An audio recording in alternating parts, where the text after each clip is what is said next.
suppléant à M. Hervé Kempf.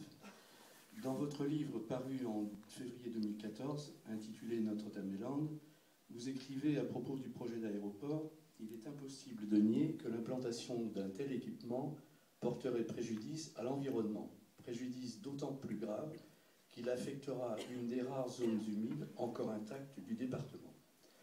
En dehors du fait que le trafic aérien devra diminuer si on veut atteindre les objectifs de réduction des émissions de gaz à effet de serre, selon vous, en quoi la construction d'une telle plateforme participera-t-elle au dérèglement climatique?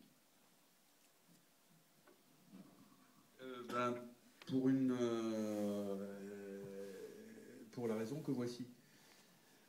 Pour que ce projet d'aéroport soit rentable, il y a des perspectives de développement du trafic extrêmement importantes.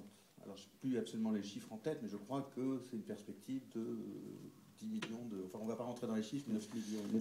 Voilà, 10 millions de passagers à l'horizon. Et globalement, ça a été rappelé, dans la perspective qu'il faut il faut diviser les émissions par 4. Charles a même été jusqu'à 85%, mais en fait, en tout cas, l'objectif essentiel, qui est toujours inscrit dans la loi de 2005 et qui devrait rester dans la loi actuelle, c'est de diviser les émissions de gaz à effet de serre par 4. Et donc, si on augmente le trafic, et donc ça veut dire qu'il faut que ce soit dans toutes les activités, cette division. On ne va pas dire on va diviser les émissions par 6 dans tel endroit, mais on va continuer à prendre l'avion de la même manière. Donc, dans toutes les activités, il va falloir être dans cet objectif par rapport au changement climatique.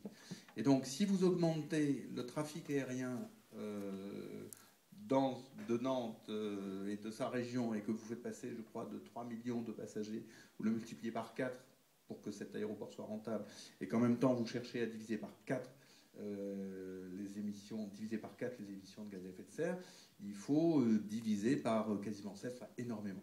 Et techniquement, même s'il y aura des progrès techniques, on est d'accord là-dessus, la possibilité de réduction à ce point-là des émissions de gaz à effet de serre dans le trafic aérien n'est pas possible à l'échéance de 2050. Donc si on prend le critère du changement climatique, les possibilités de rentabilité du projet d'aéroport rend impossible la satisfaction de l'objectif qu'on se fixe en matière de changement climatique.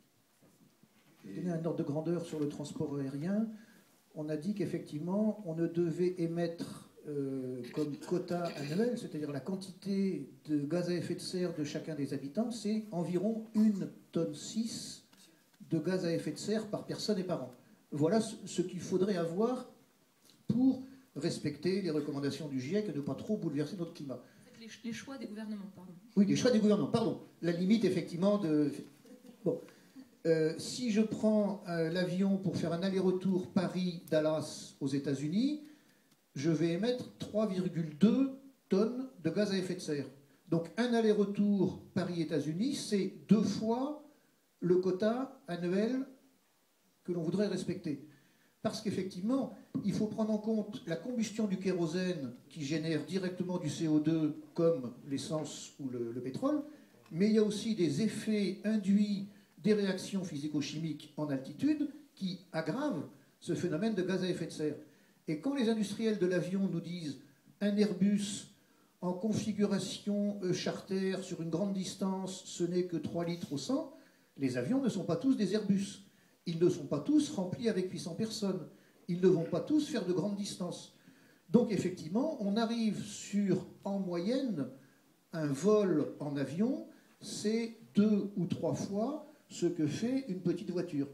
Il va y avoir des gains, des améliorations techniques, mais si effectivement on veut développer le trafic aérien avec plus de monde sur plus de distance, le gain technique est perdu par le développement en termes de quantité. Donc le trafic aérien, à terme, doit être diminué. Alors nous, dans notre scénario, on dit diviser le trafic aérien par 4, 5 ou 6. Quoi. Donc effectivement, le projet d'aéroport de Notre-Dame-des-Landes est complètement zéro. Quoi. En plus des questions des zones humides et tout ça, il faut effectivement garder pour la production agricole, pour la nourriture et tous les usages. Ouais, moi je vais le dire d'une autre manière. Les émissions de gaz à effet de serre de la France, elles ont diminué depuis les années 90. C'était la date de référence pour les accords internationaux, pour les accords européens, etc. Il n'y a pas eu tellement d'analyses qui montrent pourquoi elles ont diminué. Une grosse partie de la diminution, ça a été de la délocalisation des industries lourdes, ce qui est extrêmement négatif pour l'emploi, etc.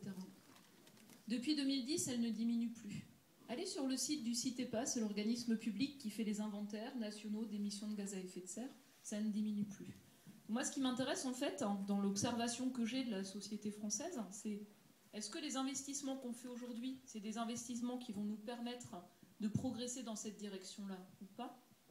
Et puis également, c'est à quel point les politiques publiques sont efficaces ou pas.